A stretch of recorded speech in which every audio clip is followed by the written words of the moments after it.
ถั่ว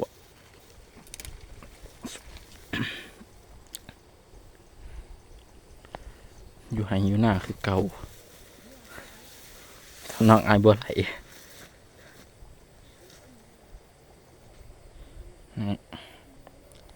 มาโอ้ว้าวนี่ก็จมน้ำเลย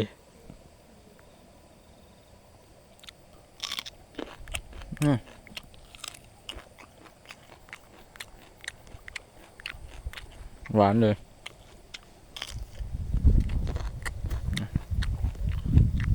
ข้าว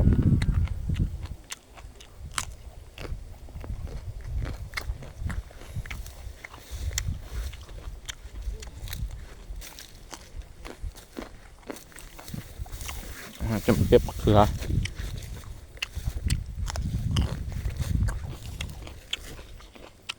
ทางออกมา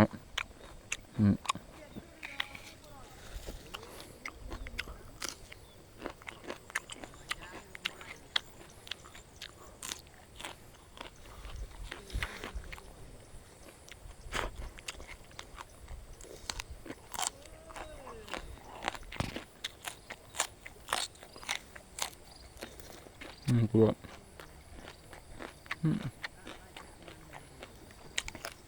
ฮะ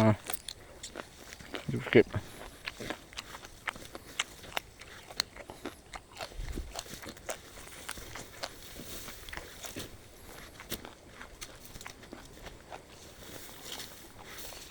เอาเรื่องปลา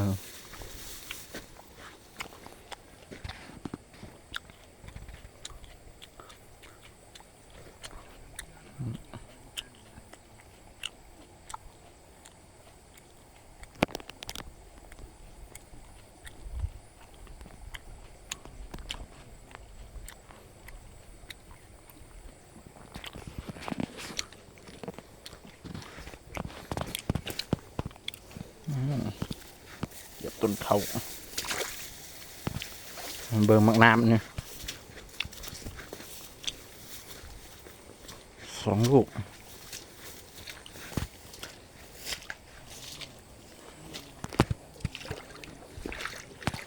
ใครอยากดู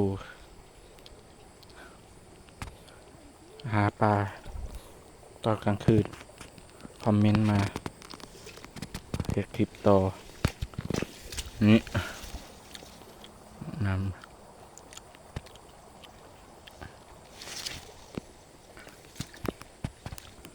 นี่ลูกหนึ่ง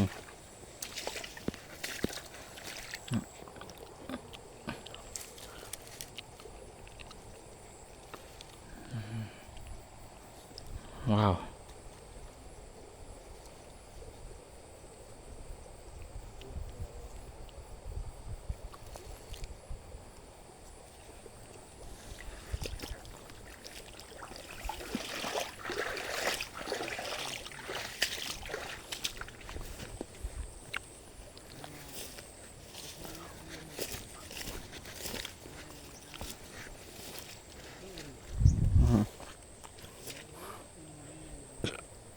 ใส่ปลา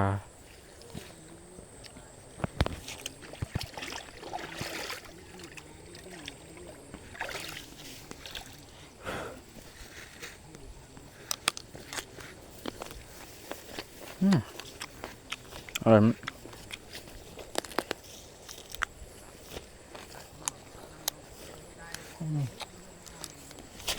ะเขืออืม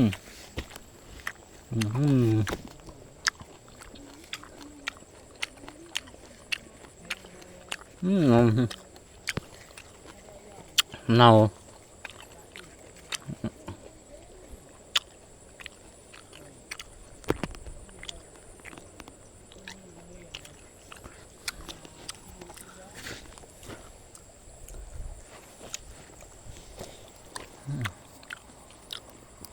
ผักกาด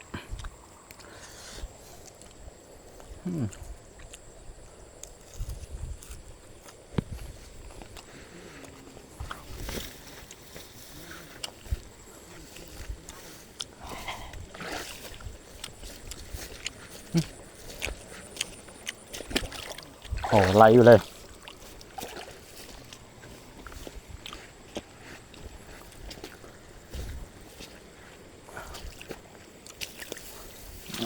โอ้ยคลิปใส่เบ็ด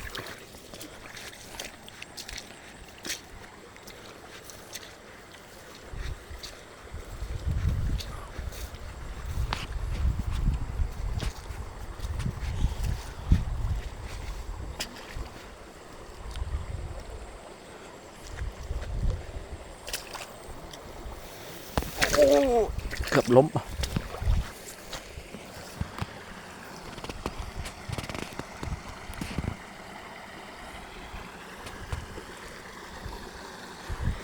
ลาขะแยงเก็บแล้วเปล่าปลาขะแยงนี่